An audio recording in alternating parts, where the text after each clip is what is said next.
The grand chamber floated in the darkness of space, a massive structure built by dozens of alien races over thousands of years.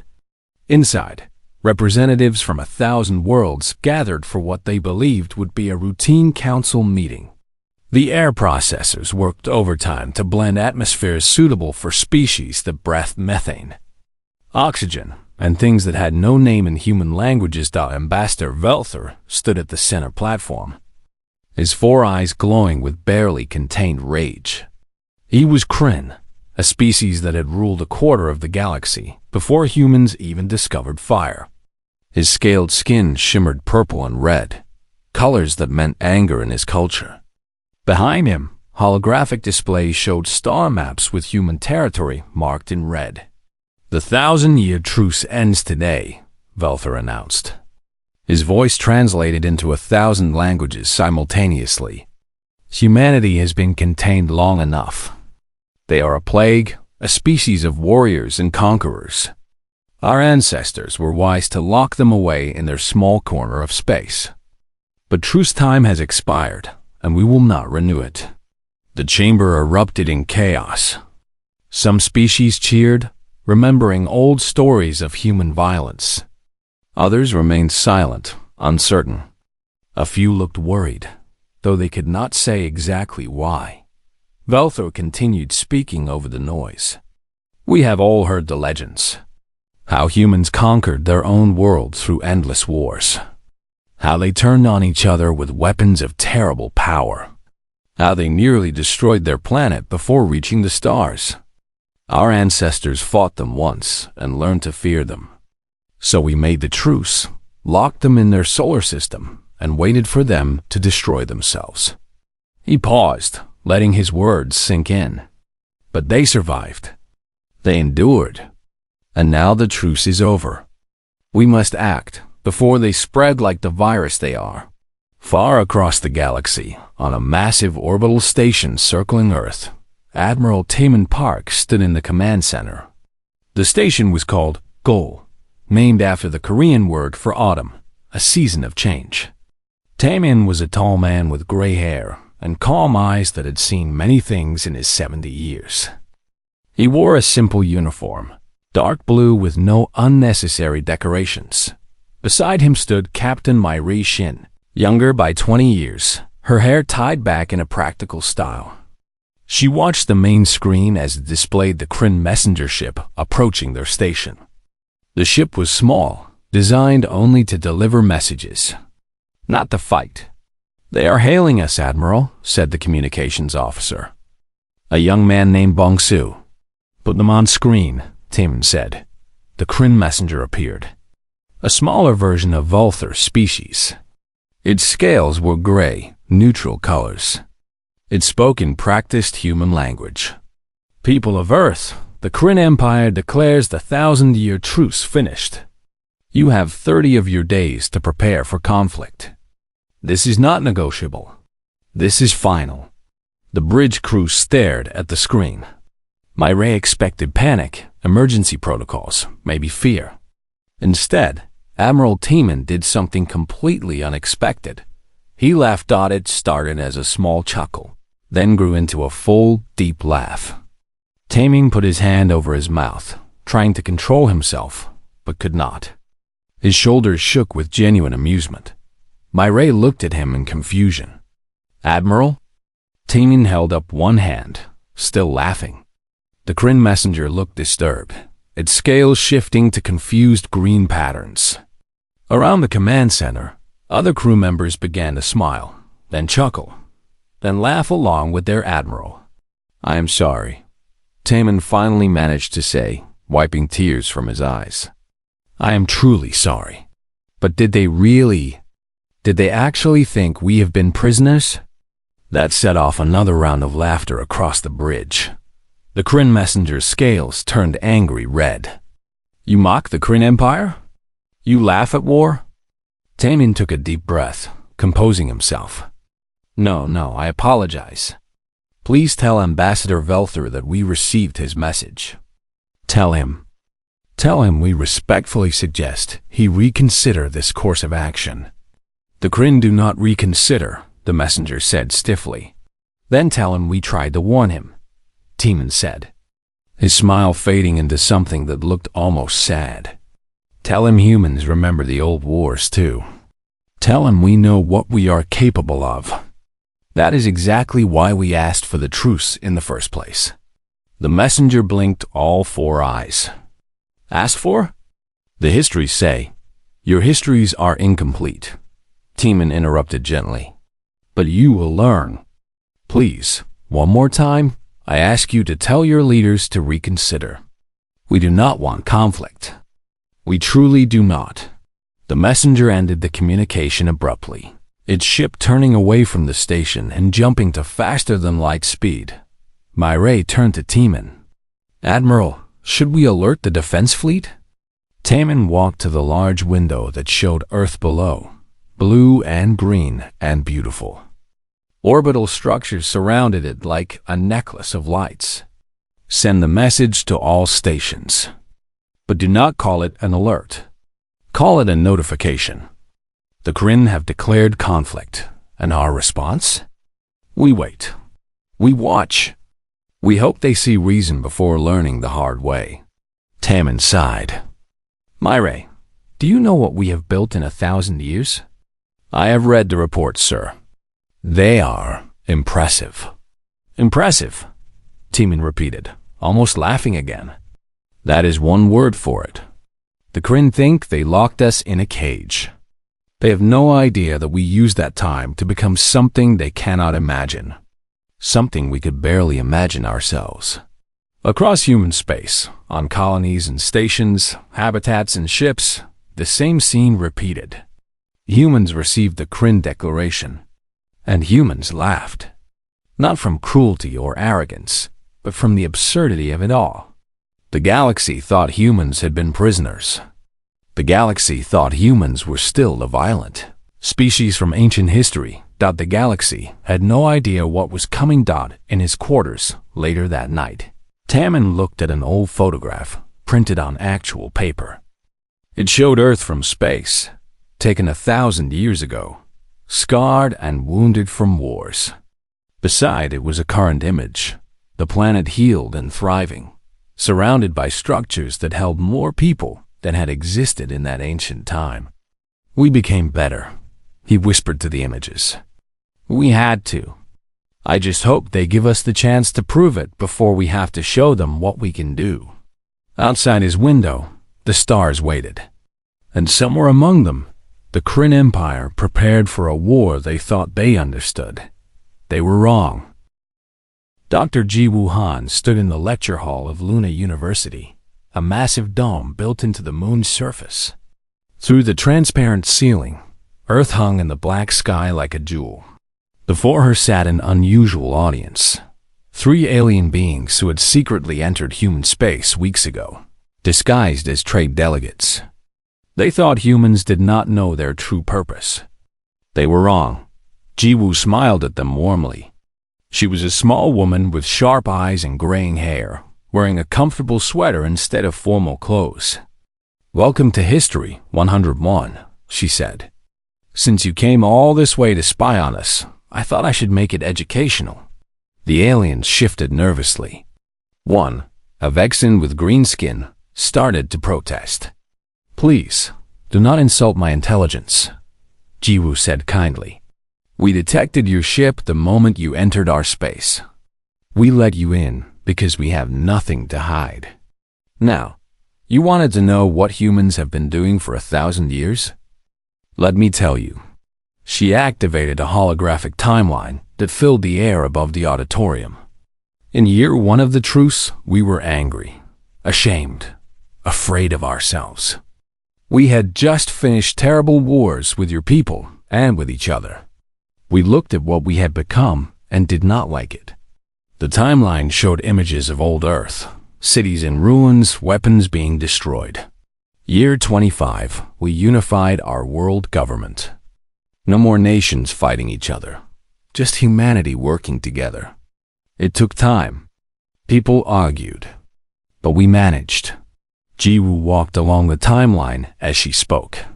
Year 50, we colonized Mars properly. Not just research stations, but real cities. By year 100, we had settlements on every planet and major moon in our solar system. The Vexen delegate raised a tentacle. But you were trapped in one star system. You call that success?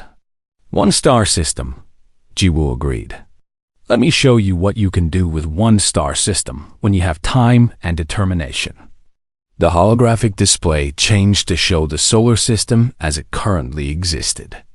The aliens leaned forward, their eyes widening. Year 300, we achieved what we call post-scarcity economics. That means nobody goes hungry. Nobody lacks shelter. Nobody dies from preventable disease. We built machines that can build machines.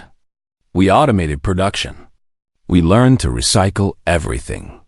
Energy from the sun, materials from asteroids, food grown in orbital farms. Jiwoo pointed to countless structures orbiting Earth. We made sure every human had what they needed. Impossible, whispered the second alien, a Threx with multiple eyes. Our economists say scarcity is natural. Competition for resources is how civilization works. Your economists never had 1,000 years to solve the problem with no external threats to distract them, Jiwoo replied. Year 500, we created true artificial intelligence. Not slaves, not servants, but partners. Thinking machines who chose to work with us because we asked nicely and made it worth their time. She showed images of humans working alongside robots, but these were not simple machines. They had unique designs, personalities visible in how they moved and interacted. Year 700, we eliminated genetic diseases. Extended human lifespan to an average of 250 years. We did not force it on anyone, but we made it available to all who wanted it. Jiwoo smiled. I am 143 years old. I have another century ahead of me, probably more. The aliens looked at her with new understanding. She seemed middle-aged, but had lived longer than most of their species' natural lifespans. Commander Hyunwoo Choi entered the lecture hall at that moment, a tall man with an easy smile. Sorry to interrupt, Dr. Han. Our guest ship is ready for the tour if they still want it. The third alien, a Quinn with feathered skin, stood up. Tour. You wanted to see what we built, Hyunwoo said. We should show you.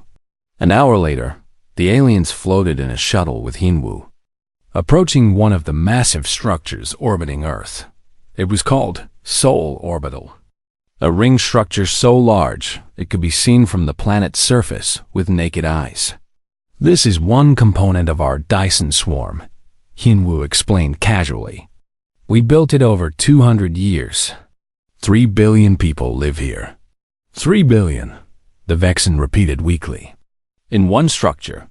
We have 40 structures like this around Earth alone, Hyunwoo continued.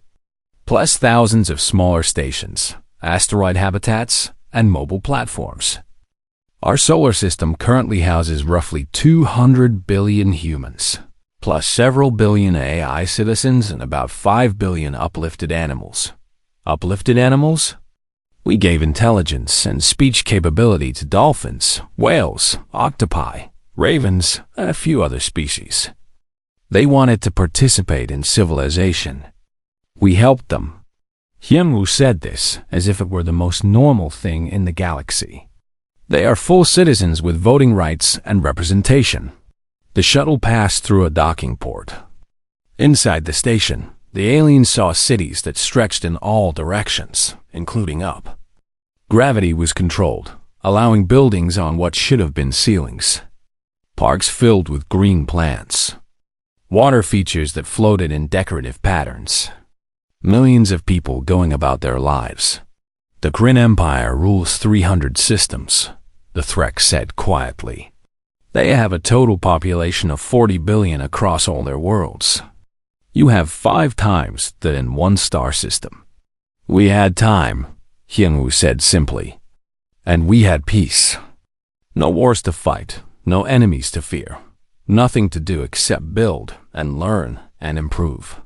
Meanwhile, At the edge of human space, Lieutenant Yuna Kao sat in her patrol ship, monitoring the border. She was young, only 30 years old, and this was her first real assignment. Most human military service was ceremonial now, more like a hobby than a necessity. Her sensors detected movement. Kryn scout ships, trying to sneak looks at human defenses. Yuna smiled and opened a communication channel. Kryn vessels, this is Lieutenant Yuna Kao of Earth Defense. Welcome to human space. I am transmitting coordinates to our public database. Everything we have built, everything we have learned, is open source information. You are welcome to study it. No tricks, no hidden data. What you see is what we are. The Kryn ships did not respond, but they did not leave either. Yuna sent the data packet and waited. On the lead Kryn scout ship, Captain Vexner stared at his screens in disbelief.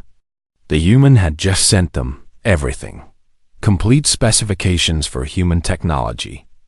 Energy production numbers. Population counts. Industrial capacity.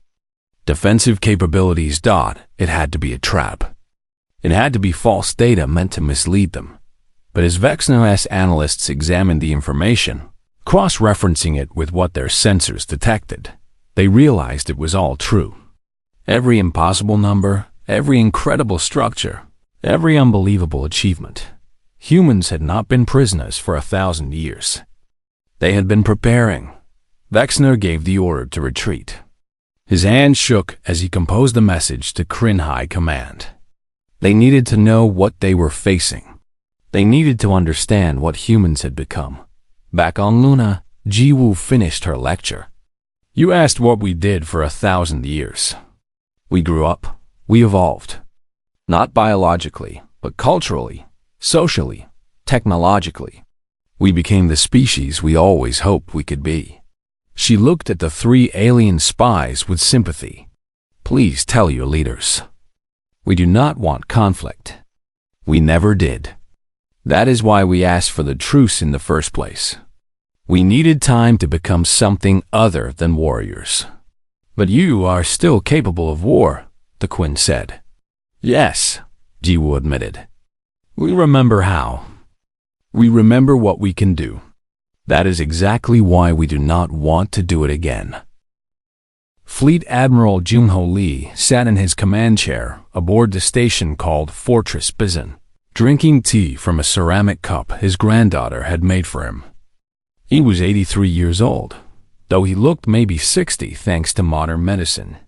His hair was completely white, but his hands were steady as he set down the cup. They are approaching, Admiral, said the tactical officer, a young woman named Iziel. How many ships? Junho asked calmly. 10,000, sir. Standard Kryn warships, battle configuration. They are broadcasting on all frequencies, demanding our surrender. Junho sighed. Put them on. The main screen showed a Kryn admiral, scales bright red with battle fury. Humans of Fortress Bizen, you are outnumbered and outgunned. Surrender now, and we will grant you mercy. Resist, and you will be destroyed. Junho stood up, straightening his uniform. I am Fleet Admiral Junho Lee. I fought in the border wars 900 years ago. I was there when we decided to ask for the truce. I remember what we were capable of then. I know what we are capable of now. He paused. Please, Admiral. I am asking you as one military officer to another. Turn your fleet around. Go home. Do not make us do this. The Kryn Admiral laughed, a harsh sound. You have one station. We have 10,000 ships. You have no fleet, no weapons platforms, nothing. What can one station do against us? Everything you fear and more, Junho said quietly. But we do not want to. Please reconsider. You have one of your minutes to surrender. Junho muted the communication and turned to his crew. Did we try? Yes, sir, they answered in unison. Did we warn them? Yes, sir. Then we do what we must. Defensive Protocol Omega.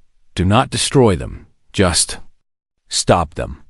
Dr. Soman Bay stood in the station's gravitational engineering section, deep in the heart of Fortress Bizan. Around her, massive machines hummed with barely contained power. These were not weapons in the traditional sense. They did not fire bullets or energy beams. They did something far more fundamental. They controlled gravity itself. "All systems ready, Doctor," said her assistant, a young man named Quan. Soman checked her calculations one final time. "We are really doing this," she whispered. "They gave us no choice," Quan replied. "Set the field to minimum power. We want to stop them, not hurt them." The Kryn fleet advanced in perfect formation, 10,000 warships moving as one. Their weapons were charged, shields at maximum. They had fought and won 100 battles across the galaxy. They were the finest military force the Kryn Empire could assemble. They were confident. The Kryn Admiral gave the order to fire. 10,000 ships launched their weapons simultaneously. Missiles, energy beams, plasma bolts, everything in their arsenal directed at the single human station. Then everything stopped. Not just the weapons. Everything. Every ship in the Kryn fleet suddenly hung motionless in space. Engines still ran. Crew still moved inside the ships. But the vessels themselves could not move forward, backward, or in any direction. They were frozen in place as if caught in invisible ice. The Kryn Admiral stared at his screens in confusion. "Engineering, report. Why are we not moving?" "Sir, the engines are functioning perfectly. We have full power. But something is holding us in place. Gravitational readings are impossible. The station is projecting a gravity field that is anchoring us to this exact position in space." On Fortress Bizan, Junho watched as all 10,000 enemy ships hung helplessly in the void. Not one had been destroyed. Not one had been damaged. They had simply been turned off like toys. "Time elapsed," he asked. 14 seconds. "Sir," Isiel reported, "open a channel to the Kryn Admiral." The Kryn leader appeared on screen again. His scales now showing confusion and fear instead of anger. "What have you done? What is this?" "This is humanity showing restraint," Junho said. "We could have collapsed your entire fleet into a singularity the size of a grain of sand. We could have scattered your ships across the galaxy. We could have stopped time inside each vessel, leaving your crews frozen forever. We have the technology to do all of that and more." He leaned forward. "But we did not. We simply turned off your engines using a gravitational field. Your crews are safe. Your ships are undamaged. In a few hours, we will tow you back to Kryn space and release you." The Kryn Admiral's 4 eyes were wide. "How? How did you develop such technology?" "We had 1,000 years," Junho said. "We spent the first 100 learning to manipulate gravity for peaceful purposes. Moving asteroids, building stations, controlling artificial environments. By year 300, we could create localized gravity fields anywhere we wanted. By year 500, we could do this." He gestured at the frozen fleet. "We have not stopped improving since then." Dr. Soman Bay appeared on the communication screen beside Junho. She still wore her casual research clothes, not a military uniform. "Hello, Admiral. I am the one who designed this system. I want you to understand something important. Right now, I am using 0.001% of the station's gravitational manipulation capacity. That is 1/10,000th of our power." She pulled up a holographic display. "If I increased it to 1%, I could create a black hole that would consume your fleet and half this solar system.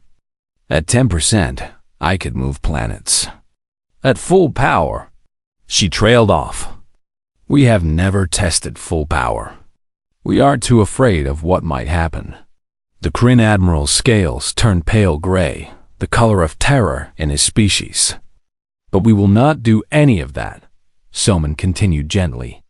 "Instead, we will attach gravitational tow lines to each of your ships. We will pull you back to the border of Kryn space. It will take about 6 hours. During that time, we will keep you comfortable.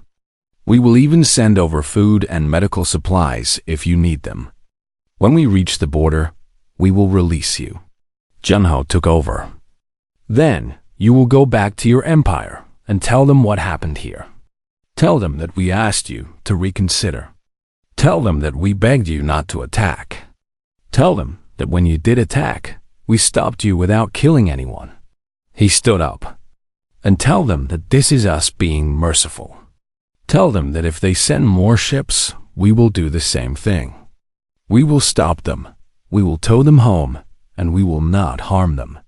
But please, please, ask your leaders to stop sending fleets." The Kryn admiral said nothing for a long moment. Finally, he spoke, his voice quiet. "The histories. They said you were violent. They said you conquered and destroyed." "We were," Junho admitted. 900 years ago, we were everything you feared. That is why we asked for the truce. We needed time to change, to become better, to develop technology not for war but for peace, even if that technology could be used for war. He looked sad. "We hoped we would never have to show anyone what we built. We hoped the truce would become permanent. We hoped the galaxy would let us be. But we declared conflict," the Kryn admiral said. "Yes, and we are responding with mercy, because that is what we became during our 1,000 years." Junho gestured to his crew. "Begin the towing operation. Get them home safely." As Fortress Bazan began the slow process of pulling 10,000 warships back to Kryn territory, news of the battle spread across the galaxy. A single human station had defeated the largest fleet. The Kryn could assemble in 14 seconds without firing a single weapon. Some alien species laughed at the Kryn's humiliation. Others grew worried. If humans could do this with one station, what could they do with their whole civilization? And in the Kryn High Command, Emperor Vector received a report of the battle. He read it 3 times, not believing. His military advisors stood before him, scales showing shame and fear. 10,000 ships, Vector said slowly. Our finest fleet. And they just stopped them? Yes, Emperor. Without weapons. Using only gravity manipulation. Vector looked at the star maps on his wall. Human space, so small on the map. Just one star system. How could they be so powerful? Send more ships, he ordered. Send everything? If one station can do this, we must overwhelm them with numbers. But Emperor, they could destroy. They could, but they did not, Vector interrupted. That is their weakness. They are too merciful. We will exploit that. The Admiral bowed and left to prepare the great fleet. Vector did not see the look his advisors shared, the worry in their eyes.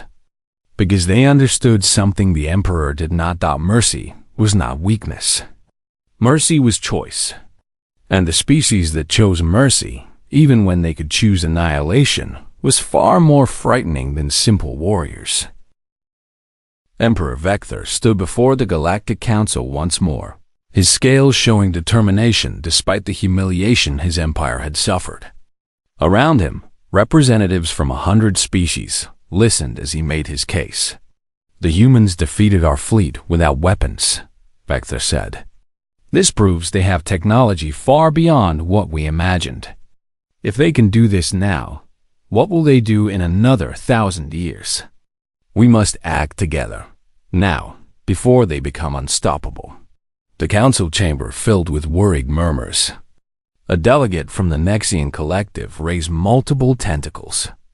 But they did not destroy your fleet. They sent it home safely. This does not sound like an aggressive species. It is a trick, Vector insisted. They want us to lower our guard. They are waiting for the right moment to strike. The argument went on for hours. Some species sided with the Kryn. Others were uncertain. A few argued for peace. But in the end, fear won. Fear of the unknown, fear of human power, fear of what might happen if they did nothing. The decision was made. A coalition fleet would be assembled. 1 million ships from 100 different species. The largest military force in recorded galactic history. They would enter human space and demand surrender. If humans refused, they would be destroyed. On Earth, in the capital city of New Geneva, Council President Daehyun Nam received the news. He sat in his office, a simple room with windows overlooking a park where children played. He was a thin man with kind eyes and gray hair, wearing comfortable clothes rather than formal robes. 1 million ships, he said to his advisors. They are truly afraid of us. Should we prepare our defenses, Mr. President? Asked General Yerem, head of Earth's Ceremonial Defense Force. Daehyun thought for a long moment, watching the children play below. No defenses. Instead, send them an invitation. His advisors stared at him in shock. Invite them here, Daehyun continued. All of them. To Earth. To talk. Sir, that is extremely dangerous, Yerem protested. If they attack, they will not, Daehyun said with certainty. Because we will show them who we are. We will show them what we built. And we will show them that we are not their enemies. Cultural attaché Hannah Lim stood in the communication center, preparing the most important message of her life. She was a small woman with a bright smile and an incredible talent for languages. She spoke 47 alien tongues fluently and could understand 100 more. Broadcasting to coalition fleet on all frequencies, said the technician. Hannah took a breath and began.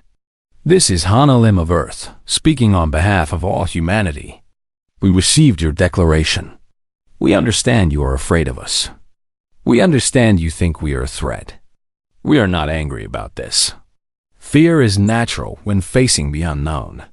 She spoke in the primary language of each major species in the coalition, switching between them smoothly. So we invite you to make us known. Come to Earth.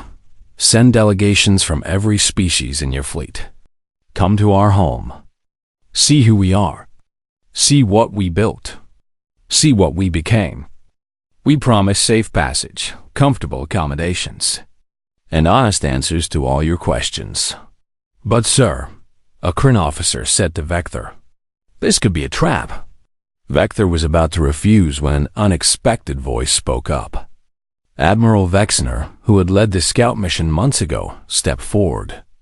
Emperor, I recommend we accept. I have seen some of human space. I have studied their data. I do not believe they mean us harm. You were fooled by their propaganda, Vector snapped. No, Emperor. I saw the truth.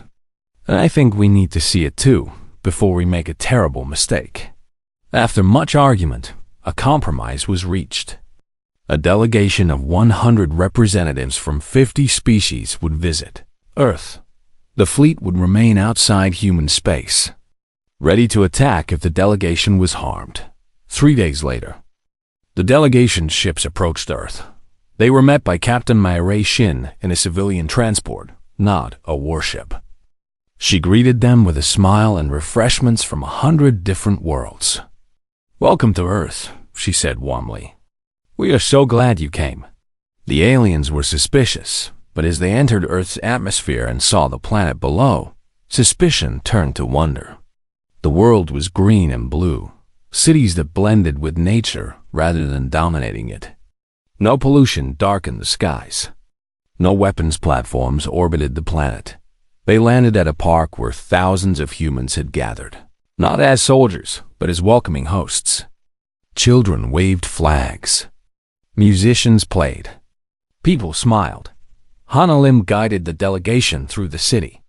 They saw automated factories producing goods that were distributed freely. They saw hospitals where eye doctors worked alongside human physicians to heal anyone who needed help. They saw schools where human children learned alongside uplifted dolphins in specialized water tanks, both species laughing together. This is impossible, whispered the Threx delegate. who had been one of the spies months before. Societies do not work like this. There must be hierarchy, conflict, competition. Why? Asked Hannah simply. We tried those things for thousands of years. They cause suffering. So we built something different. They met Dayam Nam in his office. He offered them tea and comfortable chairs. Thank you for coming, he said. I know you are afraid. I would like to introduce you to someone who can explain why you do not need to be. An elderly man entered the room, moving slowly but steadily. His hair was completely white, his face lined with age. But his eyes were bright and intelligent. This is Kang Hoan, Daehyun said. He is 247 years old. He was alive during the last war between humans and the galactic community. Kyung Ho sat down carefully. I was 20 years old when we fought the Kryn and Vexen fleets at the Battle of Europa. I served on a warship. I killed people. His voice was heavy with old grief. I saw what we were capable of. After the war ended, I was part of the group that asked the galaxy for the truce. The aliens leaned forward, listening carefully. We were terrified, Kyung Ho continued. Not of you, of ourselves. We had weapons that could destroy planets. We had anger that seemed endless. We had a culture built on competition and conflict. And we looked at ourselves and realized we would eventually destroy everything if we did not change. He pulled up holographic images from that ancient time. Earth scarred by war. Human fleets bristling with weapons. Cities in ruins. So we asked for time. Time to evolve. Time to become something better than conquerors. The galaxy thought they were punishing us, locking us in our star system. But it was what we wanted. We needed to be isolated so we could change without external pressure. But you could have left any time, said a Quinn delegate. With technology like you have now, the truce meant nothing. The truce meant everything, Kyung Ho said firmly. It was a promise we made to ourselves. We would not leave our star system until we were certain we had changed. Until we knew we would not repeat our mistakes. A young voice interrupted. Excuse me, are you the alien people? Everyone turned. A small human girl, maybe 8 years old, stood in the doorway. She had bright eyes and wore a school uniform. Daehyun smiled. This is Yoonji Park, my granddaughter. Yoonji, what did we say about interrupting meetings? I know, I'm sorry, Grandpa. But my teacher said the aliens were visiting, and I wanted to meet them. She walked right up to the Threx delegate, showing no fear. Why do you have so many eyes? That must be very useful. The Threx blinked all 8 eyes in surprise. It helps me see in many directions. That is amazing, Yoonji said with genuine enthusiasm. I am doing a school project on terraforming barren moons. Would you like to see it? Before anyone could respond, she pulled out a tablet and showed her presentation. It detailed a complete plan for turning a lifeless rock into a livable world. The math was complex. The engineering was sophisticated. The timeline estimated 6 months for completion. This is your school project? The Nexian delegate asked in shock.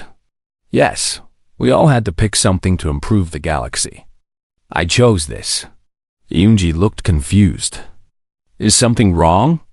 No, child, the delegate said softly. Nothing is wrong. Your project is just very advanced for someone your age. Oh, well, we have good teachers. And the AI tutors are really helpful. She smiled at the aliens. Do you want to stay for dinner? My grandpa makes really good food, and we're having guests tonight. You could meet more people. That evening, the alien delegates sat in a common dining hall, eating food from Earth alongside hundreds of humans. They talked with people from all walks of life.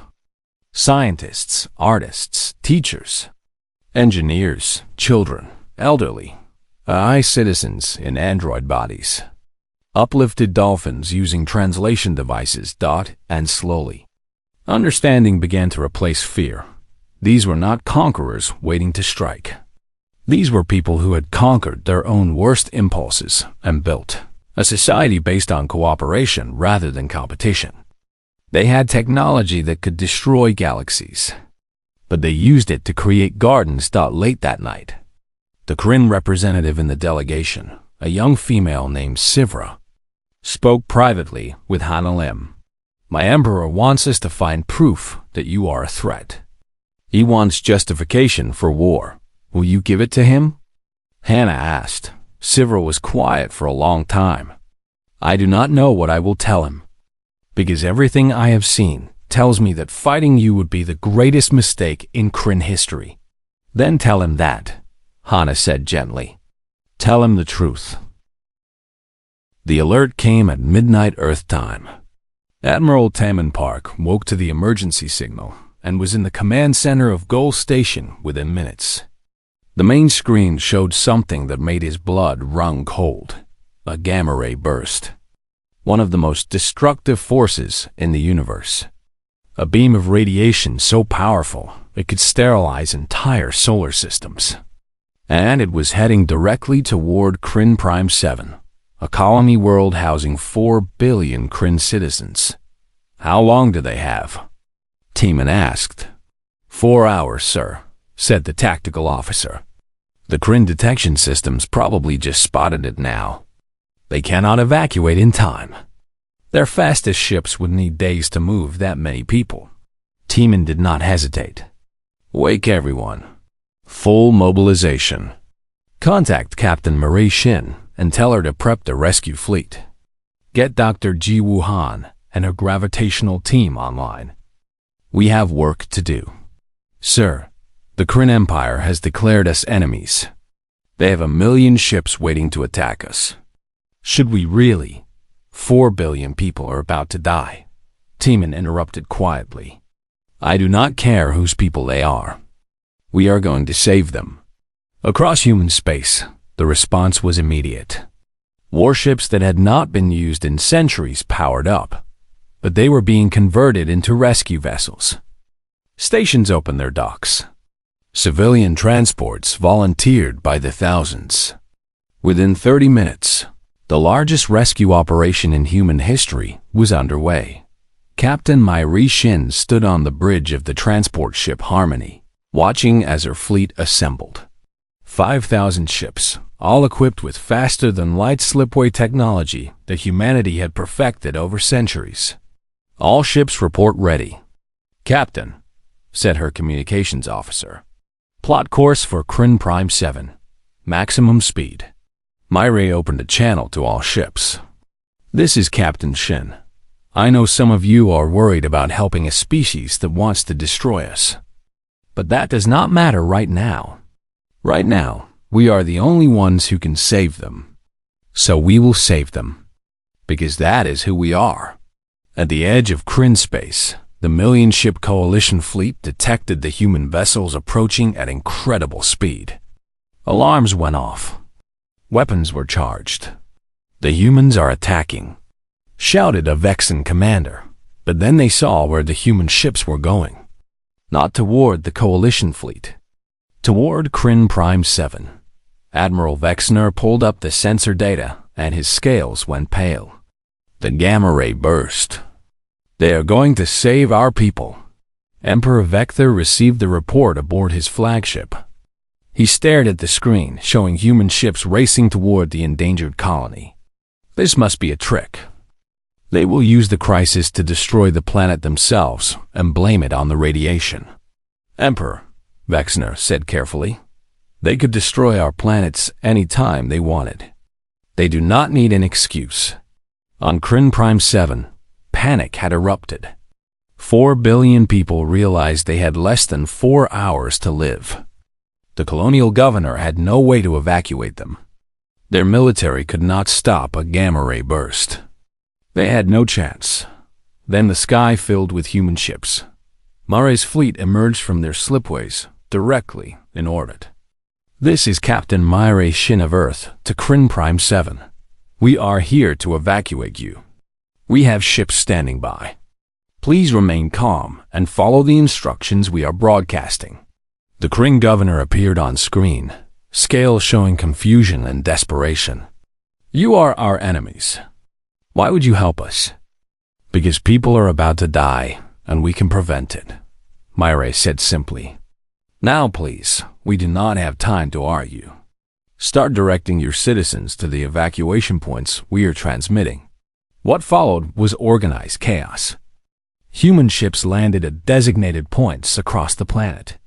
Humans in protective suits guided Kryn families aboard transports. AI citizens coordinated traffic.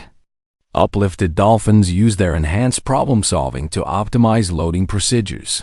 A human named Sora Kwan helped an elderly Kryn woman onto a transport. "Do not worry," Sora said in perfect Kryn language. "You are safe now. But why?" the old woman asked. "Why save us when we were coming to kill you?" Sora smiled sadly. "Because killing you back would not make anything better. Saving you might." In orbit, Dr. Ji Wuhan worked frantically with her team. They had a wild idea, something that had never been tested. Using the same gravitational technology that had stopped the Kryn fleet, they might be able to bend the gamma ray burst around the planet. "The calculations are holding," said her assistant Quan. "But we have never tried anything on this scale." "We have to try," Jiwoo said. "Even if we evacuate everyone from the planet, the burst will destroy their cities, their history, everything they built. If we can save it all, we should." She coordinated with 30 other gravitational engineering teams positioned around the planet. Together, they would create a gravitational lens, a field that would redirect the deadly radiation harmlessly into space. 30 seconds to impact, Quan announced below. The evacuation continued. 3 billion people safely aboard human ships. Then 3.5 billion. 3,800,000,000. "We are not going to get everyone," Mary said, anguish in her voice. "Keep loading," Teeman commanded from Goal Station. "Every life matters." Aboard Emperor Vector's flagship, a new voice spoke up. An old Kryn, scales showing the gray of great age. Vareth, the Kryn philosopher who had defected to human space centuries ago and had lived among humans ever since. He had come as part of the delegation. "Emperor," Vareth said, "I need to tell you something that your historians chose to hide." "Not now." "Old One," Vector snapped, watching the rescue operation. "Especially now," Vareth insisted. The truce was not forced on humanity as punishment. Humanity requested it. I was there. I was part of the diplomatic corps that negotiated it. The humans came to us, exhausted and horrified by what they had done in the wars. They asked us for time to change. They begged us to keep them isolated so they could evolve into something better. Vector stared at the old philosopher. "That is not what the records say." "The records were altered to preserve Kryn pride," Vareth said. "We could not admit that the species we feared had defeated themselves through wisdom rather than being defeated by us, through force. But it is the truth." On Kryn Prime 7, the gamma ray burst hit, and bent Dr. Ji Wuhan's gravitational lens worked. The lethal radiation curved around the planet like water flowing around a rock. The sky lit up with impossible colors, as physics was temporarily rewritten. But when it faded, the planet remained, intact, unharmed. Alive. 4 billion Kryn people were safe aboard human ships. Their world had been saved. In the silence that followed, Myre opened the channel to the Kryn governor. "You can start sending people back down. Your world is safe." "I do not understand," the governor whispered. "We were going to attack you. We are still planning to attack you. Why save us?" Myre was quiet for a moment. "Because we remember being the species that would not have saved you. We remember what we were. And we spent 1,000 years becoming something different. Something that saves people, even enemies, because it is the right thing to do. She looked tired. We do not want your gratitude. We do not want your surrender. We just want you to understand that we are not a threat to you. We never were. Aboard the flagship, Emperor Vector watched as human ships carefully returned his people to their planet. Ships that could have destroyed everything instead saved everything. How? He asked Vorath. How did they change so completely? They chose to, Vorath said. That is the secret. Change is always a choice. They made the hard choice and kept making it every day for 1,000 years. Taming received a communication request from the Emperor. He accepted it. Vector appeared on screen, his scale showing colors Timon did not recognize. Perhaps shame. Perhaps respect. Perhaps both. You saved my people, Vector said simply. Yes, Timon agreed. Why? Because we could. Timon leaned forward. Emperor, we do not want to be your enemies. We never did. Everything we built, everything we achieved, was to ensure we would never be anyone's enemies again. We became powerful not to conquer, but to protect. We developed technology not to destroy, but to create. He gestured to the screens, showing the rescued Kryn people. We are not asking you to surrender. We are asking you to understand. The species you feared from the old stories does not exist anymore. We killed that version of ourselves over 1,000 years of hard work and harder choices. But you could destroy us, Vector said. Could you not? Yes, Timon admitted. We could destroy the entire galaxy if we wanted to. That is exactly why we do not want to. Power without restraint is what made us monsters before. Power with restraint is what made us who we are now. Young engineer Min Jae-song appeared on screen beside Timon. Emperor, I want to show you something. It pulled up technical displays. This is our matter energy conversion technology. We can create anything from raw energy. Food, materials, medicine, even antimatter if we wanted to. We have had this capability for 200 years. He showed production figures that made Vector's eyes widen. We can manufacture more resources in a day than your empire produces in a year. We can build fleets of 1 million ships in weeks if we wanted to. We have weapons that could sterilize galaxies. Min-jae paused. And we choose not to use any of it for war. Because we learned something important during our isolation. When you have enough, when everyone has enough, the reasons for conflict disappear. We do not fight because we do not need to fight.